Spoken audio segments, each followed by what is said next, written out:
Iya.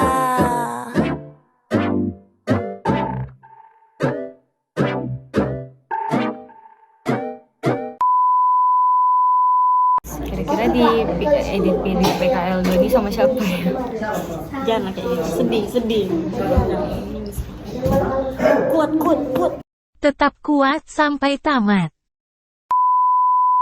Assalamualaikum warahmatullahi wabarakatuh. Hai semuanya. Perkenalkan, nama aku R.A. Roro Galuhigati dengan NIM 19090200772 dengan supervisor sekolah yaitu Bapak Fajar Utama Ritonga, Esas MKesos. Berikut merupakan laporan akhir PKL 1 dari saya. Buat kalian yang penasaran, please keep on watching. Panti asuhan yang menjadi tempat saya dan teman-teman saya melaksanakan PKL 1 ini bernama Panti Asuhan Ora et Labora, di mana panti asuhan ini terletak di Jalan Perkutut nomor 44 Medan, Helvetia Tengah.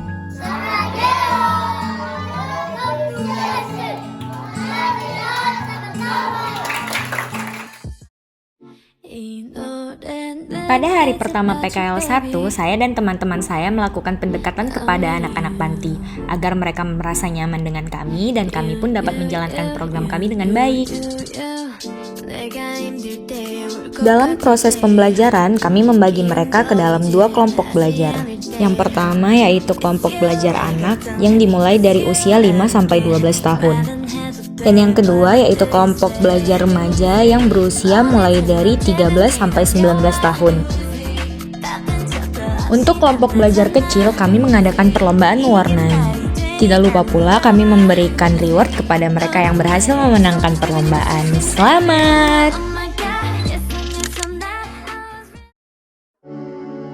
Untuk kelompok belajar remaja, kami memberikan kuis bahasa Inggris disertai dengan pembelajaran sebelumnya. Agar suasana tidak terlalu canggung, kami memberikan hukuman kepada anak-anak panti yang tidak dapat menjawab kuis, yaitu dengan berjoget di hadapan teman-temannya.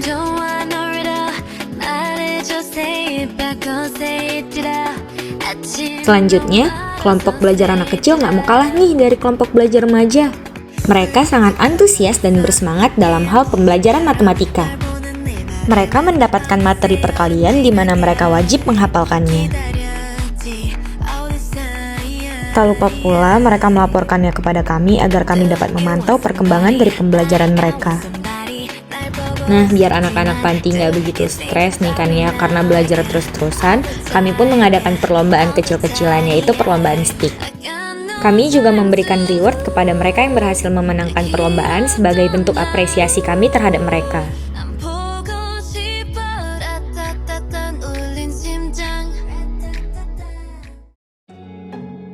Selanjutnya, saya dan teman-teman saya membuka kelas memasak untuk anak-anak panti, di mana kali ini kami akan memasak jasuke atau jagung susu keju.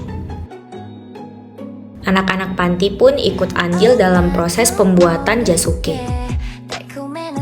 Setiap proses memasak dilalui langsung oleh anak-anak panti, sehingga kedepannya mereka dapat membuatnya sendiri.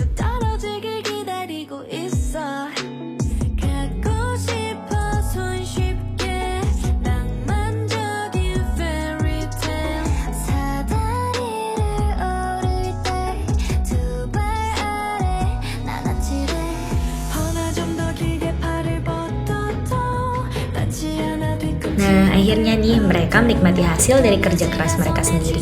Sebelum makan jasuke, jangan lupa berdoa dulu ya. Nah, selanjutnya yaitu hari di mana pemasangan poster. Kami pun mempelajari poster yang sudah kami pasang.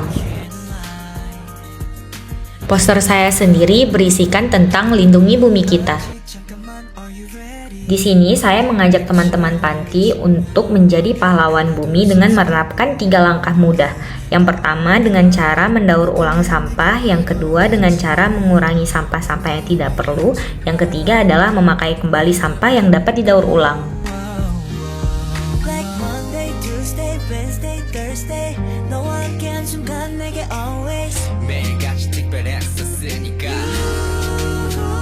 Setelah melakukan observasi dan banyak kegiatan bersama, saya melihat bahwa masih banyak anak panti yang memiliki masalah internal yang menjadi penghambat proses belajar mereka.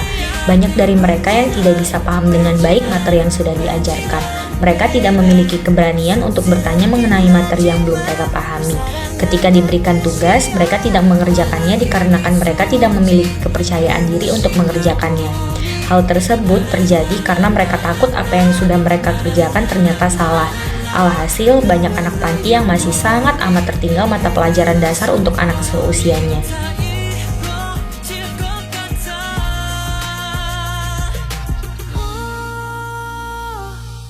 Pada praktikum kali ini, saya tidak serta-merta melakukannya sebagai formalitas, namun ada mini project yang saya lakukan pada tahap level mikro dengan metode casework. Pada proses kegiatan PKL yang dilakukan inilah, saya menemukan satu klien yang memiliki permasalahan dalam rendahnya kepercayaan diri. Klien tersebut berinisial ML, berusia 10 tahun. ML sendiri merupakan anak yang sedikit tertutup, pemalu, dan cenderung tidak bisa mengungkapkan perasaannya dengan baik. Dalam proses belajar, ML terlihat paham akan materi yang telah diberikan. Akan tetapi, sebenarnya ML kesulitan memahami materi tersebut. Tetapi, dia sendiri tidak dapat mengungkapkannya sehingga ia banyak tertinggal pelajaran dasar. ML sendiri juga masih belum tahu bagaimana cara bersosialisasi dengan baik dan benar. Dalam lingkungan sosialnya, ML cenderung terkucilkan oleh teman sebayanya. Pada masalah klien ini, saya menerapkan pendekatan Solution Focus Brief Counseling, di mana model konseling ini menekankan pada pentingnya kompetensi manusia daripada kekurangmampuannya, dan kekuatan daripada kelemahannya. Di samping itu, manusia mampu membangun solusi yang dapat meningkatkan kehidupannya. Manusia memiliki kemampuan menyelesaikan tantangan dalam hidupnya. Bagaimanapun pengaruh lingkungan terhadap manusia, saya meyakini bahwa saat dalam layanan konseling, klien mampu membangun solusi terhadap masalah yang dihadapinya. Metode yang saya gunakan ini dapat dikatakan sebagai metode yang ekonomis dan efektif. Saya berharap dengan metode ini, klien dapat membangun solusi atas masalahnya sendiri. Pelaksanaan penyelesaian masalah klien, saya menggunakan tahap intervensi mikro dengan metode casework, yang dimana metode ini memiliki tahapan-tahapan. Adapun tahapan yang saya lakukan adalah yang pertama ada engagement, intake, dan kontrak. Tahap ini merupakan kontrak awal antara pekerja sosial dengan klien. Di sini, klien dilihat apakah ingin bersama-sama menyelesaikan masalah ini dengan pekerja sosial atau tidak. Saya pada tahap ini mulai menjelaskan kepada klien apa itu pekerja sosial dan apa itu yang dilakukan pekerja sosial. Saya juga menanyakan kesediaan klien untuk mau atau tidak dibantu untuk menyelesaikan masalahnya. Pada tahap ini, klien bersedia untuk dibantu dalam menyelesaikan masalah yang ia alami. Yang kedua ada tahap assessment. Tahap ini merupakan tahap di mana pekerja sosial berusaha mendapatkan informasi mengenai permasalahan klien, serta agar mengetahui potensi apa yang dapat digunakan untuk menyelesaikan masalah klien. Pada tahap assessment ini, saya menggunakan tools assessment EcoMap untuk lebih menggali lagi permasalahan yang ada pada diri klien. Dari hasil asesmen dengan klien, didapatkan bahwa klien merupakan anak yang tertutup dan tidak dapat mengekspresikan perasaannya dengan jelas.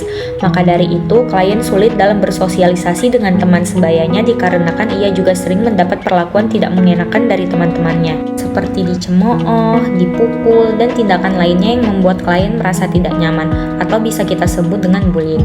Di mana semua perlakuan yang ia dapatkan membuatnya merasa tidak percaya diri dan lebih banyak menahan perasaannya. Di sini, saya melihat bahwa klien sebenarnya anak yang menyenangkan dan dapat terbuka pada orang yang memberikannya perlakuan baik yang memang seharusnya ia dapatkan. Hingga ada tahap planning. Tahap ini merupakan tahap pengidentifikasian masalah serta mencari cara untuk menyelesaikan masalah dengan menggunakan sumber-sumber yang dapat didaya gunakan untuk memecahkan masalah dalam serangkaian kegiatan. Klien pada dasarnya suka mewarnai, maka dari itu saya menyiapkan gambar kosong untuk ia warnai, yang nantinya dapat klien gunakan untuk mengasah kemampuannya. Serta untuk meningkatkan kepercayaan diri dalam menyelesaikan masalah klien, saya akan menerapkan metode Solution Focus Brief Counseling nantinya. Selanjutnya yaitu tahap intervensi. Tahap ini merupakan proses pelaksanaan program yang direncanakan. Di sini, pekerja sosial bertindak untuk mengarahkan pada beberapa proses untuk mencapai perubahan. Dalam prosesnya, konseling yang saya lakukan berfokus pada solution talk daripada problem talk.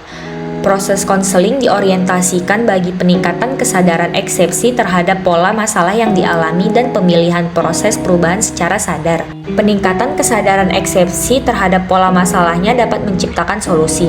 Pemilihan proses perubahan dapat menentukan masa depan kehidupan klien. Saya membangun kondisi fasilitatif dalam konseling, di mana kondisi ini merupakan salah satu strategi untuk mengembangkan suasana hubungan yang dapat memberikan rasa aman, kepercayaan, dan membangkitkan keinginan klien untuk mengutarakan pikiran-pikiran dan perasaan-perasaannya secara bebas saat proses konseling berlangsung. Saat melakukan kegiatan bersama, saya merangkul klien dengan candaan dan dukungan yang membuat ia merasa didukung dan tidak mudah merasa rendah diri. Saya mengajak klien untuk berekspresi melalui hal yang ia sukai, yaitu mewarnai. Klien mengikuti perlombaan mewarnai yang saya dan rekan-rekan saya adakan di panti. Ketika klien berhasil memenangkan perlombaan, saya memberikan pujian atas kerja keras yang telah klien lakukan. Hal itu membuatnya merasa senang dan menambah kepercayaan dirinya sedikit demi sedikit. Dengan hal yang ia sukai, ia mampu mengekspresikan dirinya dengan baik. Saat melakukan konseling kepada klien, saya banyak memberikan afirmasi positif kepada klien. Saya tahu bahwa klien sendiri merupakan anak yang tidak percaya diri ketika ia melakukan sesuatu. Hal itu sendiri tidak terlepas dari faktanya bahwa ia adalah korban bullying. Pada tahap konseling, saya mengajak klien untuk membahas tentang penyelesaian masalah yang ia hadapi. Saya menggunakan teknik pro dan kontra, di mana penggunaan teknik ini sangat penting untuk mengetahui perasaan dan pikiran klien, dengan mengajukan pada situasi yang menunjukkan pilihan yang positif dan negatif sesuai dengan pendapat klien. Saya meminta klien untuk menuliskan 5 hal positif dan negatif dari sekolah yang menjadi tempat ia merasa tertindas. Saya mengajak klien fokus pada hal positif tersebut, karena hal itu bisa menjadi senjata klien sendiri dalam mengatasi masalahnya. Selanjutnya yaitu tahap evaluasi. Tahap di mana menentukan apakah sasaran dan tujuan dari pekerjaan sosial telah tercapai atau tidak. Setelah proses konseling yang dilakukan, terlihat mulai ada perkembangan dari diri klien. Klien sendiri terlihat lebih ekspresif ketika saya datang mengunjungi panti. Klien dengan sendirinya bercerita kepada saya bahwa ia sekarang lebih percaya diri ketika ia melakukan sesuatu. Ketika ia dicemooh, ia membalasnya dengan perkataan positif yang membuatnya terlihat lebih berani dan tegas. Perlahan, klien mendapati energi positif dari kepercayaan diri yang sudah ia kembangkan. Terakhir ada tahap terminasi. Tahap ini merupakan tahap pemutusan hubungan dengan klien. Karena kontrak dengan klien sudah selesai, maka dari itu saya melakukan tahap terminasi, dan pada saat pemutusan hubungan dengan klien, saya memberikan hadiah kepada klien sebagai bentuk apresiasi kepada klien yang sudah berubah menjadi lebih percaya diri dan dapat menyelesaikan masalahnya dengan baik. Tak lupa pula, saya bersama rekan memberikan hadiah kepada seluruh anak panti sebagai bentuk terima kasih kepada pihak panti yang sudah mau berkoordinasi dan bekerja sama untuk memberikan tempat bagi saya dan rekan dalam melaksanakan PKL. Kegiatan PKL ini pun ditutup dengan bersama-sama saling memberikan kesan pesan serta masukan untuk satu dengan yang lainnya dan mengucapkan rasa terima kasih kepada pihak panti yang sudah mengizinkan berlangsungnya proses PKL. Sekian laporan akhir PKL 1 dari saya. Terima kasih kepada Panti Asuhan Ora et Labora yang bersedia dengan senang hati mengizinkan saya dan rekan untuk melaksanakan PKL 1, serta terima kasih kepada supervisor sekolah saya serta dosen pengampu mata kuliah PKL 1 yaitu Bapak Fajar Utama Ritonga Esos MKesos. Terima kasih kepada semuanya. Sampai jumpa di lain kesempatan. Bye-bye.